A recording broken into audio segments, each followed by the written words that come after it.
Thanks for the likes, comments and all the feedback on the clear guide. A few people were interested in me making more guides, so with Ganyu probably getting a rerun within the next few patches, I figured a guide like this was the next project. I know unlike my clear guide, there's already tons of Ganyu guides on YouTube already, but what this video will have is updated weapon calcs, artifact calcs, as well as updated teams. This is important because I think a lot of older guides covered teams which I don't think are relevant or worth your time. Strengths and weaknesses. She's a ranged character. She's charge attack focused, or rather bow charge attack focused. So when you put these two together, ranged character and charge attack focused, this makes her very comfortable in the overworld as well as most casual content in general. Also on that topic, being charge attack focused has extra benefits. First of all, it needs no energy. That means theoretically Ganyu can just keep firing charge attacks as many as you need. Also, although these situations are rare, her charge attacks aren't really affected by hydro, electro or cryo ley lines like other characters are. For example, she doesn't hit slower, she doesn't have longer cooldowns with her charge attacks, they're always very consistent and always there. For her weaknesses, lack of front-loaded damage unless she's C6 is actually pretty big if you're an endgame player. Second of all, her actual teammate synergies, despite working in freeze or melt teams, are actually very limited, especially when you compare them to Ayaka. Ganyu prefers certain teammates compared to others, compared to Ayaka, who technically does perform better with certain ones. However, she can comfortably use either. Also, unless Ganyu is C6, she is reliant on shielders more than others, especially in melt teams. Lastly, switching team comps requires investing into multiple characters and even Ganyu's artifact sets. Not everyone can do this. Her charge attacks, very simple. Some people like to press the R key to zoom in and out. Others, like myself, just hold and let go of left click. Whether you're playing melt or freeze, you want to make sure you've either got a shield or enemies are giving you a solid window to charge one of these up.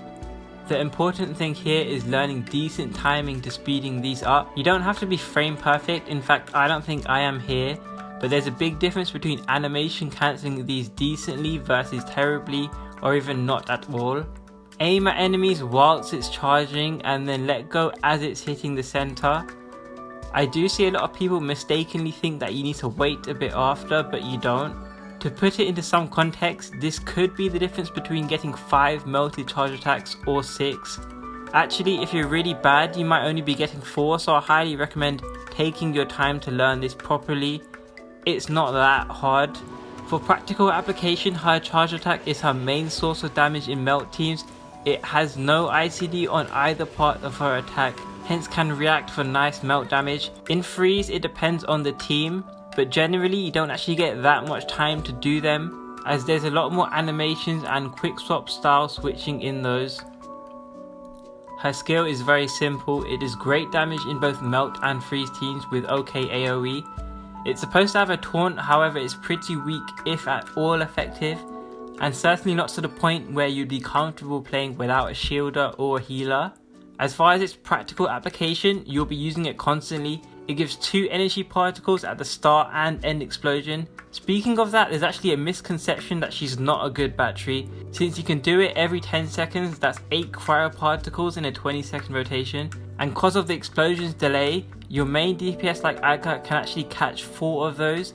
Ganyu is actually pretty underrated there. Secondly, the way it dashes Ganyu backwards is also useful.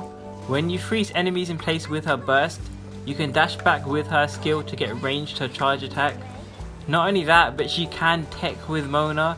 Dashing back and then Mona applying Hydro at the exact position she dashed back from will create a synergistic freeze in that spot. This is also a good range for Venti skills. Her burst, very situational and niche in melt, but for freeze and mono cryo this is generally her biggest damage source. It has very large AoE and will drop 50 shards for 15 seconds. Although you won't actually hit all of those, I'm sure you already know this, but the power is in its infamous quadratic scaling, especially in conjunction with Venti or Anemo grouping. The cooldown is 15 seconds too, so if you play a team which you can switch into her on time, you can actually get 100% uptime. A cool trick is that you can actually snapshot her A4 talent onto her burst, I don't know exactly, but I feel like you get about 1 second leeway. Obviously, to note, you won't get this buff the first time you cast her burst, it will only be for consecutive rotations. Firstly, I don't actually recommend building any ER to burst in Melt. However, if it's up, should you use it? Actually, I think there's a common misconception that you should never use her burst in Melt. It can steal Melt, so it's a DPS loss. I think that's a bit misleading. Number 1, in Sunfire Melt teams, you do use Ganyu's burst due to the sheer pyro application. Number 2, in AoE situations, if it's charged, why not? People forget, but her charge attack is a 2-stage charge attack. Yes, the arrow and the bloom. While the arrow is single target, it's the bloom that's AoE. Meaning in a mobbing situation, her AoE damage can actually suck. So her burst is just 3 melts. But if you're not hitting the enemy with both the arrow and the bloom, so just her burst shard and bloom, it's unlikely to steal a melt. Lastly, you're also buffing her charge attack with this A4 buff in this time too. Her crit passive is actually very strong, less important in quick swap freeze teams, very significant in melt. But even in freeze, this is one of the reasons in conjunction with Blizzard Strayer and Cryo why people get away building low crit rate, because Ganyu gets her crit rate buffed from so many sources. Don't go too low though, I'll cover crit rate later. Passive talent 2, very good in freeze, whether she's your main DPS or sub DPS. I did mention this earlier, but she can snapshot this buff onto her next burst in consecutive rotations, but her first burst won't have it. As a sub DPS, it's good for Ganyu Ayaka teams.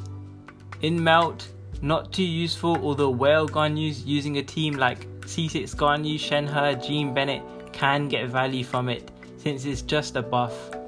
For Constellations, my TLDR would be either stay at C0 or go straight to C6, although I suppose you can make an argument for C1. I will say though that getting a good 5-star weapon for her is more important if you're considering these kinds of upgrades. C1, 15% res down does sound like a lot, but it's additive with other debuffs in the game, and your Ganyu is probably always playing with another debuffer no matter the type of composition. At base versus an average enemy, 13.8% DPS increase, however this isn't realistic. Melt team with Zhongli, 7.1% DPS increase. Freeze team with Venti, meaning a VV debuff, 6.5% DPS increase. Still, a DPS increase is a DPS increase. It can also boost Cryo teammates damage and it scales with Shenhe. The energy increase is also helpful. C2, it sounds good for a support role, but really it's just here for C6. Note, just like extra charges for other characters, you only get this at the start of an Abyss Chamber or in the overworld, like it doesn't always double your skill usage. I don't need to talk about her C3 or C5, or even C4 actually. I don't think there's any reality in where someone would stop at C4, as I said it's mostly C0 or straight to C6. Now her C6, as mentioned in the beginning of the guide, if you're the kind of player who does go for these, this is significant. Is it always going to keep her relevant? Maybe not, but for now it's still holding up. If you don't know, this allows Ganyu to spam skill charge attack, giving significant burst damage, especially in melt teams since you can melt all of this sequence, as long as the pyro application is there. Because this sequence is so fast with iframes, it also makes her melt teams go from heavy reliance on shields to basically no reliance at all. So you can snowball this C6 further by allowing a more significant buffer in place of Zhongli, like Shenhe or Kazuha, which is how a whale speedrunner may play her. In conclusion, as I said, just do C0 or C6. If anything, get her a weapon since the 5-star bows are broken. For talent level up priorities, this is actually kind of annoying since with Ganyu's versatility you can't just only cater for one play style. Like there's no point me telling you here's the priorities for Melt and here's the priorities for Freeze. For example, in Melt, almost all her and almost all the team's damages is coming from her basic attack talent. So taking this to 10 is huge for the entire team. For Freeze teams, her burst gets more valuable, and with all teams, especially with her C6, her skill is very relevant. Honestly, it's hard not to recommend just triple counting her if you play her a lot, or 999 talents. Wanderers versus Shimenawas. See, as I calculate it, Shimenawas can be fractionally better, as in about one substat roll better. But here's the thing that can make that misleading. In the set bonuses, Shimenawa's gives attack and Wanderer's gives EM. That means that the assumptions would be that you're perfectly distributing your substats to make up for that EM loss on Shimenawa's. Since you're playing Bennett in Melt, attack isn't as valuable, meaning Wanderer's pieces have less issues if low on attack. Shimenawa's make strict rotations and therefore it's less flexible. If you accidentally lose its 4-piece buff on a charge attack, your damage will plummet, whereas Wanderer's gives unconditional buffs. Thirdly, Shimenawa's completely locks her off from using her burst. Yeah, there are very niche situations where you want to use her burst and you can't really do that with Shimenawa's. Speaking from a free-to-play perspective, Shimenawa's has complete anti-synergy with Hamayumi, and in comparison, Prototype Crescent isn't as universal as there's a lot of enemies that don't have weak spots these days. And lastly, the most obvious one is that your Wanderer set is probably better than your Shimenawa set even if you farm Emblem a lot. For artifact stats, as always, use the optimizer as it generally comes down to substats. But ideally you want an EM timepiece, a Cryo cup and a crit circlet. EM is most likely going to be better than attack for any set, but if you don't have one then attack is fine. For the crit circlet, most people, unless you've got a crit rate weapon, are going to end up using a crit rate circlet. There's a common mistake: players see her A1 talent giving crit rate and the ability for a headshot to be a guaranteed crit as a reason not to build that much crit rate on Ganyu. However, don't do this. Firstly, her bloom isn't included in the guaranteed crit, and actually a lot of enemies these days don't even have weak points. You still want to aim for around a 1 to 2 ratio. Here's my melt weapon calcs done in the Ganyu, Bennett, Zhongli, Xiangling team. Pause the video if you want. Some important notes: for Aqua Simulacra in melt, you're always going to be in close range for its passive, since you're melting close range pyro application anyway. For Amos Bow, you would generally get around 0.3 or 0.4 flight time. It depends on your range and the enemy, so look at both of those. For Polar Star, normally you'd only max at 2 stacks, but you can chuck in an N1 with Ganyu to get a 3rd stack. You have to be careful though to make sure her extra normal attack doesn't cost you a melted bloom charge attack. Out of the free to play weapons, Hamayumi is probably better due to Prototype Crescent being inconsistent and it depends on the enemies. A lot of them don't have weak points where your damage will tank. For freeze and mono cryo artifact sets, the set should be Blizzard Destroyer whether your Ganyu is the main DPS here or sub DPS. It just provides too much crit rate. I know some people don't have 2 sets of Blizzard Destroyer, so it can be tough to farm though. However, I also see some people use 4 Noblesse on Ganyu. That's not ideal. I don't know if it's a bug or not, but Ganyu is the only character as far as I know who has issues getting its burst passive onto her own burst. She will lose out on 20 attack a lot of the time. For artifact stats, it's always attack sands and a cryo cup. However, just like Ayaka, Ganyu can use either crit damage or attack on her circlet, depending on the weapon and substats. Use the optimizer or test out in game to be sure. Since in freeze and mono cryo, she does want to spam her burst, you will need to build for energy recharge. It depends on the team but also the content. And truthfully, you're probably using freeze Ganyu in an AoE fight, meaning enemies are dropping lots of energy for the team, so she may not need it that much. I recommend testing in-game to find your sweet spot. Okay, so I was actually halfway doing these freeze weapon calcs, but I think I'm just going to link these calcs done by CC. The main reason is freeze Ganyu calcs are so volatile and vary so much depending on Ganyu's team and rotation, the amount of charge attacks you're doing. It's just a mess to do. For example, this Rosaria or this new Morgana team doesn't even use her charge attacks, so Prototype Crescent, Hamayumi and Amos Bow will have reduced value there. However, in the original Morgana team, Ganyu does get a few charge attacks off, so the results will look different. Then there's also different Hydra applicators. Mona generally has lower freeze time than Kokomi, so you have to account for losing Blizzard Destroyer crit rate with Mona. So honestly, the best way to speak of these, aside from linking CC's calcs, is to just speak more qualitatively. I would say the consistent trend is Aqua Simulacra is her best theoretically. It also can easily flex between a crit damage or attack circlet, so pick whichever has better substats. Amos Bow still has the best charge attacks, but it can underperform overall due to freeze teams having more focus on her burst. Crit rate weapons like Polar Star and Skyward Heart pretty much come down to substats, and Calcs can often be pretty manipulative, I think, as in practice you need to avoid overcapping on too much crit rate. In the freeze quick swap teams where she isn't even charge attacking, Morn's Moon is probably her best 4-star weapon, but you need to have gotten it from a gacha weapon banner. As mentioned, the craftable bows can fall off quickly in quick swap variants, although if you can edit your own rotations to get a headshot with Prototype Crescent before using her burst, you will snapshot its big attack buff. So Prototype Crescent can still get on the level of 5-star bows, especially if you're playing OG Morgana with lots of charge attacks. Onto the most important section, which is teams. I'm going to start with Melt, which based on the past year of Abyss experience we have, is the one I think you should be playing by default. Or rather play this unless 1, you're getting countered, or 2, you've got another Bennett Xiangling reliant DPS you'd rather play them with. In that case, you could default to Freeze or Mono Cryo. So just to clarify, why default to Melt? Generally speaking, these compositions perform better with enemies in the Abyss, particularly bossing fights. Hoyoverse like to counter her Freeze teams a lot ever since 2.0, which means there can be a lot less mobbing fights and enemies that Venti can't group, or even a lot of fights where you can't freeze effectively.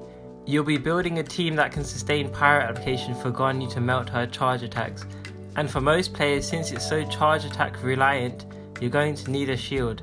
Even regardless of skill, you don't want to waste that time charging up an attack, having to cancel it and not getting an arrow fired from it.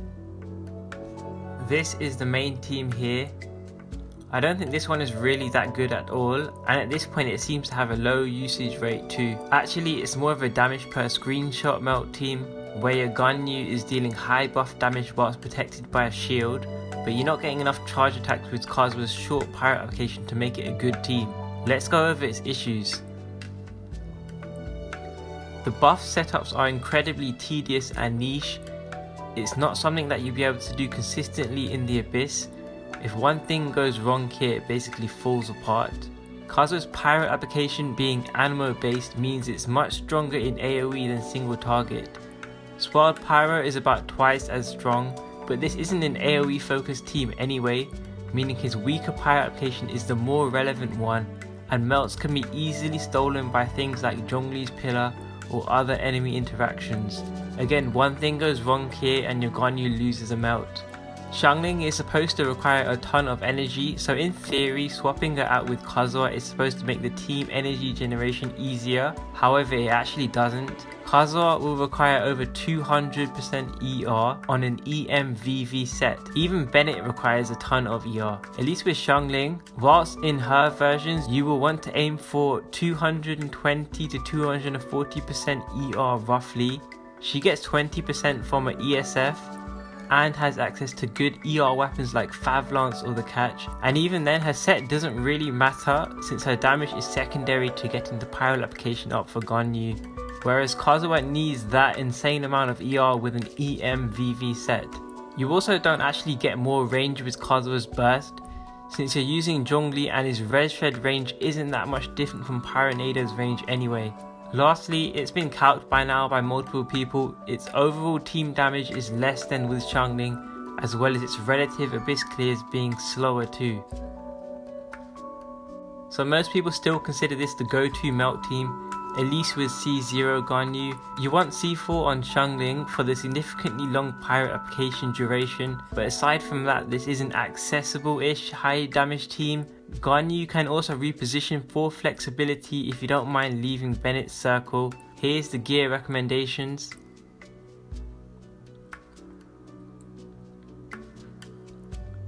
For Tenacity versus Instructors, a ticket has been done in KQM about Zhongli's pillar being possible to steal some melts from Ganyu's last few charge attacks. So if you do care about that, don't use Tenacity and aim his pillar away. Having said that, the alternative is Instructors, and I don't think many players want to use the weaker shield or care that much about the damage, so I wouldn't worry too much about it. This team also benefits from a flexible rotation. Here's the base rotation.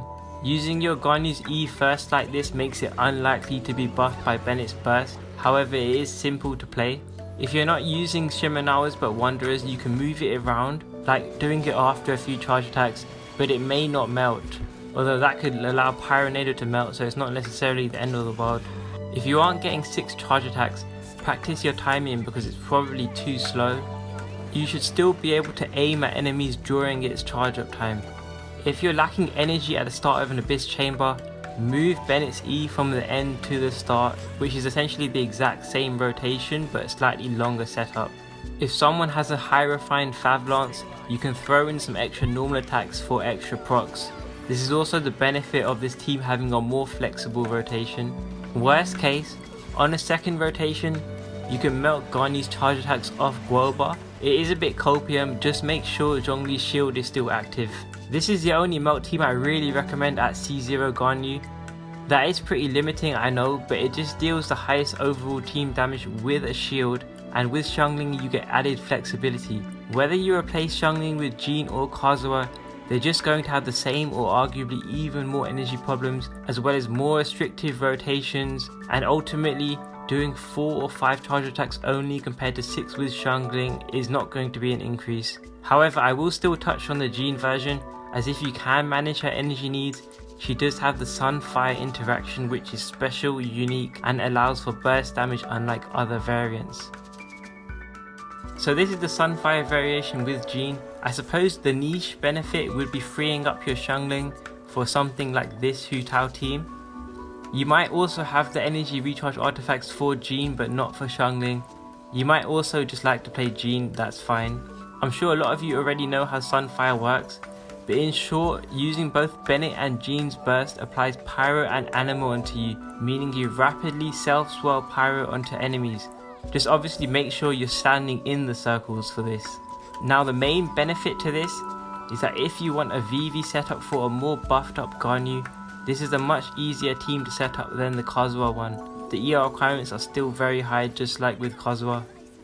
If you do have C6 Ganyu, things change. As mentioned, her reliance on shields diminishes, at which point you can safely swap Zhongli out of either team for Shenhe or Kazuha. These are the teams you will see most speedrunners play. There's no point giving rotations here since whale speedrunning is about adapting to the situation. Jean can easily swirl off either Shenhe or Ganyu's burst for VV, and then Sunfire can sustain enough pyro application for both cryo units, whereas Kazuha can swirl off Ganyu's burst, and then him and Xiangling can provide strong supportive output for Ganyu. Onto our freeze teams, and this is probably the most relevant development. The OG Morgana team is pretty outdated at this point. People have realized how unnecessary Diana is. She is both cryo and your healer option. On the cryo side, compared to Rosaria and Shenhe, Diana objectively deals less damage and brings less buffs than them. Her cryo battery also isn't necessarily better either. And then for the shield and healing aspect, she again brings less buffs than either Prototype Amber Mona or Kokomi. Healing wise, Kokomi obviously heals more, and you could also argue that Prototype Amber Mona's team-wide healing is more useful than Diana's.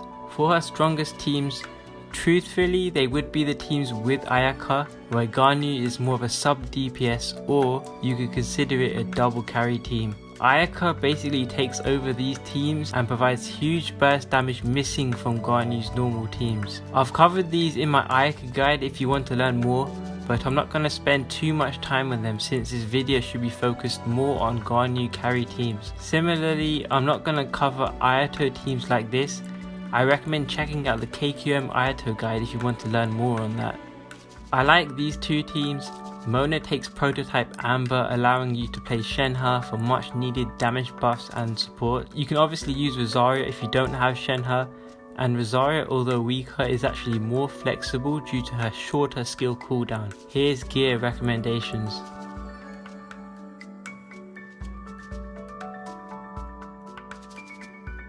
Kokomi can also be easily swapped into these teams. She also doesn't need ER as her burst isn't important, and she can use the 4 tenacity artifact set to easily give Shenhe or Rosaria noblesse. Unlike Mona, she won't have flexibility with weapons. TTDS is a must, meaning you will have to adjust rotations to make sure Ganyu's burst is buffed by it. Now, if you're asking about Venti versus Kazuha, I actually don't recommend swapping out for Kazuha in these teams. Rather, if you have him, definitely look into mono Cryo teams instead, which I wouldn't consider a bad thing at all. So the advantage Kazuha has over Venti is that he is more universal and is effective in both bossing fights and AoE content. What's underrated about mono Cryo is that this can solve Ganyu's issues for having to swap between melt and freeze depending on the fight, and is actually surprisingly strong versus bosses, especially because you can use Ganyu's burst in these. Even this team, compared to that melt team, you're basically replacing Bennett with Shenhe, except without the annoying rotation and all its issues. So you can replace your Hydro support versus a boss or low AoE fight where you would normally have to play melt, and very importantly it would also free up your Bennett Xiangling for the other team. And for the fourth, it's best to prioritize shields over healing. Similarly to melt, you don't want to be staggered doing charge attacks without frozen enemies, especially as bosses hit harder than normal enemies. You probably know this already, but Shenhe's quills allow Diana to deal decent damage, especially with her cryo damage ascension stat, and as long as your shield is still strong you can build some crit on her with a cryo cup. And then alternatively, if you have a 4-piece archaic Petra set, Zhongli can provide cryo damage bonus for the team, which further scales up Shenhe's quills. Here's a summary of the gear recommendations.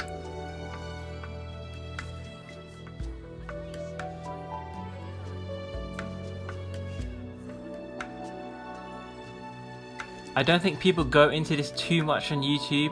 Essentially it depends on your account. The way I think of it, Ganyu is a character whose performance can differ wildly depending on the stage of your account as well as goals or financial investment.